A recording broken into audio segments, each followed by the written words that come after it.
Hello, c'est moi, j'espère que vous allez bien. Donc aujourd'hui on se retrouve pour une vidéo critique. On va parler du film Child's Play, La Poupée du Mal. Donc c'est un reboot que j'attendais de pied ferme pour cause je suis un grand fan de Chucky. Pour ceux qui me connaissent à travers ma chaîne ou qui me connaissent tout court, vous savez que je suis un grand fan de Chucky. Et lorsqu'on a annoncé un reboot de Chucky, j'étais au bout de ma vie parce que je voulais absolument pas qu'on touche à Chucky. Parce que je trouve que ce film est vraiment parfait. C'est le film qui m'a fait aimer le cinéma du genre et le cinéma tout court. Chucky, c'est une saga qui n'a jamais été remakée ou rebootée. Donc j'étais vraiment fier d'être fan d'une saga qui n'avait pas été remakée, qui avait su vivre à travers son temps, etc. Même si les derniers films Chucky voilà, se cassaient complètement la gueule. Mais voilà, sachez que je suis un grand fan absolu des 4 premiers films. Voilà, c'est vraiment mes films préférés de la saga. Moins le 3, voilà, j'ai beaucoup aimé le premier, le deuxième et le quatrième, c'est vraiment les films qui m'ont fait kiffer Chucky. Le 3, j'ai moins accroché, mais ça passait. Le fils de Chucky, c'était une catastrophe naturelle. La malédiction de Chucky, c'était une catastrophe. Et Cult of Chucky, c'était une catastrophe.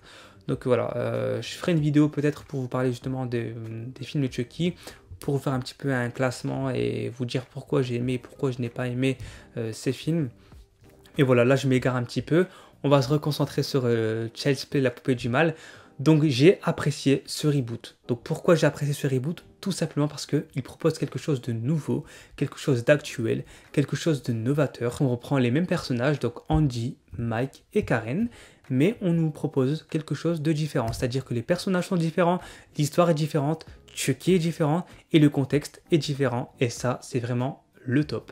On retrouve beaucoup d'humour dans le film, contrairement à Child's Play 1 où le film était beaucoup plus sombre, beaucoup plus obscur. Voilà, c'était un film fantastique, un thriller horrifique qui était vraiment beaucoup plus dark parce que là on parlait d'une poupée qui était possédée par l'âme d'un tueur en série. Donc c'est vraiment malsain parce qu'on se dit que un jouet, donc qui est dédié aux enfants normalement, est possédé par un serial killer, et se dire qu'un gamin de 6 ans possède un serial killer chez lui, c'est vraiment flippant. Donc là, dans l'idée, c'est vraiment flippant. Alors que là, c'est pas du tout le cas. Là, on nous parle d'un robot qui est connecté et qui est donc défectueux, tout simplement défectueux. Donc il n'a pas d'âme, il n'est pas possédé. Voilà, c'est vraiment uniquement un logiciel qui est défectueux et qui va être amené à faire des choses malgré lui, parce qu'en fait, il sera aiguillé, il sera donc comment dire, conditionné pour faire des choses. Donc je vais m'expliquer par la suite. Donc Buddy, en fait, c'est un jouet qui cartonne dans l'univers Child's Play, La Poupée du Mal. Donc comme pour la Good Guys de Child's Play original. Donc là, c'est vraiment un produit qui cartonne. Tout le monde se l'arrache, surtout les enfants et même les adultes, parce qu'en fait c'est un produit comme Alexa, donc qui est connecté à tous les produits high-tech. Donc il peut activer la télé, il peut aider les enfants à faire leurs devoirs, il peut allumer la musique, la télé, bref, il peut faire plein de choses. Il peut même contrôler des voitures, voilà, tout ce qui est high-tech en fait il peut les contrôler à distance, etc. Et c'est vraiment le top. Il peut même faire, je crois, caméra, donc il peut filmer tout ce qu'il voit, etc. Donc lorsque vous avez un bébé, vous pouvez donc mettre Buddy dans la chambre du bébé pour surveiller le bébé quand il dort, etc. Donc voilà, c'est vraiment un produit high-tech que tout le monde s'arrache. Donc il est sorti depuis 2 ans il me semble, et là ils vont sortir donc Buddy 2, donc la version améliorée de Buddy. Donc on aura des Buddy ours, des Buddy noirs, des Buddy blonds, voilà, parce que le premier Buddy ne plaît pas à tout le monde. D'ailleurs on a des clients qui sont très fâchés, parce qu'il faut savoir que dans ce reboot, Karen travaille dans un service après-vente de produits high-tech, et une cliente va venir vers elle pour lui dire que son produit Buddy est défectueux, qu'il a les yeux rouges, etc. et qu'il dit n'importe quoi. Et du coup, elle va demander remboursement à l'attente de Buddy 2. Donc c'est ce qui va se faire. Donc elle va rembourser la dame et donc récupérer Buddy. Ce Buddy-là, elle va le voler entre guillemets et l'offrir à Andy en lui précisant que le robot est défectueux. Donc effectivement, le robot est clairement défectueux, il peut dire n'importe quoi, c'est-à-dire que si vous dites un gros mot, il peut le répéter, alors que de base, non. C'est un petit peu comme Siri, que lorsque vous dites des gros mots, ben, Siri ne vous répond pas, parce que voilà, il n'est pas programmé pour ça, voilà, il a des limites, etc. Sauf que là, ce budget a été piraté par un ouvrier en Chine qui se faisait surexploiter, qui se faisait humilier et frapper par son boss. Donc avant de se suicider, il a donc piraté donc, ce budget. Et ensuite, ce buddy atterrit donc chez Andy. Andy qui est un préadolescent, donc malentendant cette fois-ci. Et ce que j'ai aimé dans ce côté malentendant, c'est que Andy est handicapé, mais on ne justifie pas son handicap. C'est-à-dire que son handicap n'apporte rien à l'histoire. Et ça, c'est vraiment top. Parce que souvent dans les films, lorsqu'un enfant ou un personnage est handicapé, ben son handicap a un rôle à jouer dans le scénario. C'est-à-dire que, par exemple, dans Curse of Chucky, Nika est en fauteuil roulant et du coup, ben, elle a du mal à courir, etc. lorsque Chucky la poursuit. Dans Esther, pareil, la fille est sourde et du coup, la menace est beaucoup plus présente parce qu'elle est sourde, alors que là, non, Andy est malentendant, mais ça n'apporte rien en fait à l'histoire. Et ça, c'est vraiment bien. On n'a pas en fait à justifier le fait qu'un personnage soit handicapé. Voilà, s'il est handicapé, point final. Et c'est ce que j'ai apprécié dans ce film. Ce que j'ai aimé aussi, c'est que le personnage de Karen est complètement différent de ce qu'elle est dans l'original. Donc dans l'original, c'est une mère qui est assez mature, assez indépendante. Voilà, elle élève son fils seule, etc. Elle n'a besoin de personne pour élever Andy. Alors que là, dans ce reboot, la mère est assez jeune, elle est immature, je trouve qu'elle a un comportement d'adolescente, elle se tape un homme marié, elle n'est pas discrète, c'est-à-dire que lorsque son fils est là, voilà, limite elle est sur le point de coucher avec son gars, etc., devant son fils, voilà, elle n'est pas du tout mature en fait, elle est vraiment immature et je pense que beaucoup de mères ne se reconnaîtront pas en ce personnage, mais j'aime bien parce que voilà, c'est quelque chose de nouveau, voilà, c'est pas une mère basique comme on peut en voir dans les autres films. Idem pour l'inspecteur Mike, je trouve qu'il est beaucoup plus... il est Tanguy en fait, il vit chez sa mère, il est fils unique, il est détesté du quartier parce que voilà, les flics sont mal vus dans les banlieues, mais voilà, ça reste un personnage assez cool, assez fun, il a une bonne relation avec Andy, contrairement à l'original où le flic n'avait pas spécialement de bonne relation avec Andy, voilà, c'était juste un flic qui faisait son taf, alors que là, voilà, il veut faire copain avec Andy. On a donc la mère de Mike, donc l'inspecteur Mike, on a sa maman, qui est un nouveau personnage, qui est vraiment très drôle et qui apporte du fun dans l'histoire. On a aussi donc le beau-père, entre guillemets, de Andy, donc le mec de Karen, qui est vraiment le père détestable, enfin le beau-père détestable qu'on a envie de voir crever. Et ça, c'est un truc que j'ai beaucoup apprécié aussi, parce que c'était ce qui se faisait en fait à l'époque dans les films des années 80, 90, 2000, vous savez, on avait toujours ce personnage détestable qu'on voulait absolument voir crever, et je trouve que dans les films actuels, on ne retrouve plus ça, et je trouvais que ça donnait un côté vintage en fait au film en fait, d'incorporer ce type de personnage, voilà, détestable qu'on veut voir absolument crever. On a également un nouveau personnage, donc le concierge de l'immeuble, donc qui est un petit peu un geek, voilà, un peu bizarre, un petit peu crado, etc., qui va être amené à être confronté à Buddy, etc. Bon, je ne vais pas vous spoiler sur ça parce que c'est pas nécessaire, mais voilà, donc chaque personnage apporte quelque chose de nouveau en fait au récit, et Chucky, qui est l'élément phare en fait du film, est complètement différent de l'original.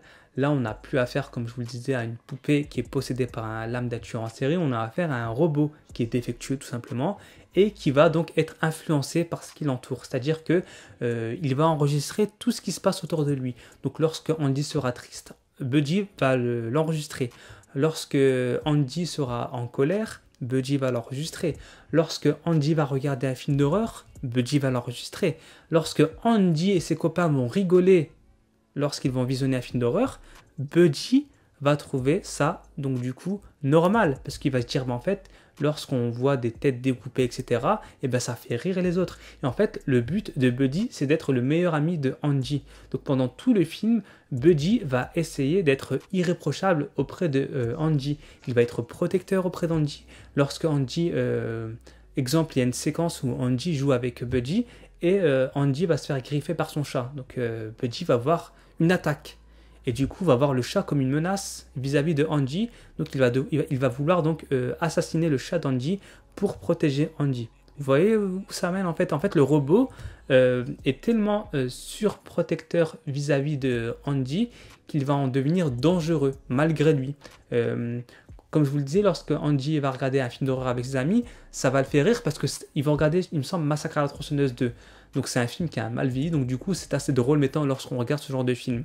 Et en fait, pour nous, ça peut paraître banal ou futile de rigoler devant un vieux film d'horreur. Alors que pour un enfant, Parce qu'en fait, Budgie, c'est vraiment la métaphore de l'enfant. C'est-à-dire que Budgie est un produit qui est naïf, qui découvre les choses. Donc lorsqu'il va découvrir que on rigole face à de la violence graphique, etc., et il va vouloir faire reproduire la même chose. Et c'est ça qui est flippant en fait, et attachant à la fois, parce qu'en fait, Chucky n'a aucune personnalité dans ce film. Vu qu'il a aucune âme, aucun vice, etc., il n'a aucune personnalité. C'est juste un produit qui veut protéger son maître et être ami avec son maître, tout simplement. Et du coup, on va se prendre d'affection pour ce robot, parce qu'en fait, de base, il n'est pas dangereux. C'est parce qu'en fait, il a été déréglé que malheureusement, il va être amené à faire des actions dangereuses. Mais c'est parce qu'en fait, on lui a enseigné à faire des choses comme ça. On a une séquence où Andy apprend à Chucky à faire peur, pour faire peur donc son beau-père. Et du coup, Chucky va s'imprégner de ça et va donc du coup faire peur. Et en fait, à chaque fois, il sera influençable. Voilà. Donc c'est vraiment bizarre en fait cette approche qu'on a de Chucky et de cette nouvelle technologie en fait. Ça fait vraiment réfléchir parce qu'on se dit que peut-être qu'un jour on sera amené à être confronté à des produits comme ça en fait, des produits high-tech qu'on pourra dérégler, qu'on pourra pirater et qu'on pourra pervertir en fait. Et ça fait vraiment réfléchir et ça fait peur. Et ça donne un effet un peu Black Mirror. Ça aurait pu être un épisode de Black Mirror tant le thème colle en fait à la série Black Mirror. Donc Black Mirror traite des sujets technologiques, voilà, sur le futur, etc., sur le danger des produits high-tech, sur l'avenir, etc. Et je trouve que ce film aurait pu être un épisode de Black Mirror. Donc ouais, franchement, les intentions de Chucky ne sont vraiment pas les mêmes. Là, vraiment, on a vraiment un robot qui veut être le meilleur ami de son propriétaire, alors que dans l'original, Chucky ne voulait pas être le meilleur ami de Andy. Chucky était un manipulateur, c'était un pervers narcissique, c'était un serial killer, c'était un tueur en série, c'était un mec, c'était un taré. Le gars, il étranglait des gens, c'était son kiff. Toute sa vie, il a fait que tuer des gens, etc. Parce qu'il avait des problèmes psychologiques et il n'a aucun sentiment. C'est-à-dire que Andy, c'est un enfant naïf. Andy pense que sa poupée parle dans l'original. Personne ne sait que Chucky parle sans pile. Personne ne sait que Chucky parle comme un être humain dans l'original, alors que dans le reboot, tout le monde sait que Chucky peut marcher, Chucky peut être amené à avoir des discussions, tout le monde sait que Chucky peut être amené à contrôler des choses, alors que dans l'original, non. En fait, c'est vraiment deux poids de mesure, en fait, on a vraiment deux directions différentes, et c'est ça que j'ai kiffé, en fait. C'est vraiment le fait d'avoir vraiment deux histoires différentes qui ont le même thème, le jouet, qui pète un câble. Donc là, on a dans l'original un tueur en série qui manipule un enfant pour tuer et pour entrer dans son corps. Et de l'autre côté, on a un robot qui est juste déréglé, défectueux parce qu'il a été déréglé et piraté et qui n'a aucun contrôle sur lui-même et qui veut simplement être le meilleur ami de Andy. Donc voilà pourquoi j'ai apprécié ce reboot. Donc voilà, je pense que si le film aurait été un remake et un vulgaire copier-coller de Child's Play original, j'aurais détesté le film, je l'aurais boycotté, je l'aurais traité de tous les noms. Je pense que je n'aurais même pas fait de critique, je n'aurais même pas perdu mon temps à faire une critique sur le film. Tantôt j'aurais été dégoûté en fait d'avoir un copier-coller comme ça a pu être le cas pour de nombreux remakes. Voilà, là non, franchement on nous propose quelque chose de complètement nouveau et ça je valide. Et si c'est pour avoir des reboots comme ça, moi je suis ok. Ça a été pareil pour Massacre à la tronçonneuse. Le reboot de Marcus Nispel était parfait, moi j'ai kiffé, c'était quelque chose de complètement nouveau. Voilà, on nous proposait une nouvelle histoire, etc. Et j'avais accroché. Il y a plein de reboots comme ça où j'ai accroché, comme il y a des remakes où j'ai pas du tout accroché. Exemple, Freddy les Griffes de la nuit, j'ai pas kiffé. Le remake, j'ai pas kiffé parce que c'était un copier-coller et c'était genre, ils voulaient aussi nous amener quelque chose de nouveau, genre en développant la personnalité de Freddy, etc., en le faisant passer pour un pédophile. J'ai pas aimé parce qu'en fait, tu fais un copier-coller, mais après, tu dénatures le truc. Pourquoi faire? Enfin, j'ai pas kiffé. Donc voilà. Bref, je vous encourage à aller voir Child's Play en tant que grand fan de Chucky. Voilà, vous pouvez y aller les yeux fermés, vous allez passer du bon moment, vous allez rire, franchement, parce que le film est drôle, il se prend pas au sérieux. Voilà. voilà, le film sait qu'il traite d'une putain de poupée qui est psychopathe, donc c'est quelque chose de complètement surréaliste, et il assume le truc en fait, voilà, c'est drôle, il y a des punchlines, il y a des références à Chucky 1, il y a des références à d'autres films d'horreur aussi, et les couleurs aussi du film sont magnifiques, j'ai pas parlé de ça aussi, les couleurs du film sont magnifiques, je trouve que la colorimétrie pardon, du film est top, on a des nuances, des jeux de couleurs entre le bleu et le rouge tout au long du film, et j'ai adoré ça, la complicité qu'a Chucky avec Angie, j'ai adoré, voilà, on renforce les liens entre le jouet et l'enfant. Les acteurs voilà, se débrouillent pas mal. Aubrey Plaza qui joue Karen, je trouve qu'elle gère bien. Après, voilà, son rôle n'est pas. Voilà, c'est pas décrocher un César, quoi. Voilà, c'est pas un rôle de fou, quoi. Par contre, Gabriel Batman, excellent. Andy Barclay, il est excellent. Franchement, il ne surjoue pas. Son jeu d'acteur est juste. Il est crédible. Franchement, il m'a fait vraiment kiffer dans ce film. Idem pour l'inspecteur Mike. Je trouve que on dirait un petit nounours. Enfin, voilà, j'ai apprécié son personnage. Dans la globalité, les acteurs jouent bien, voilà, sans casser des briques. Hein. Mais après, voilà, c'est pas des personnages qui volent haut. Donc voilà, donc c'était ma critique pour Child's Play, la poupée du mal. Donc j'espère qu'elle vous a plu. Si c'est le cas, n'hésitez pas à me lâcher des likes et des likes, à vous abonner à ma chaîne YouTube Hello c'est moi, ce n'est pas fait. Et j'espère que c'est fait.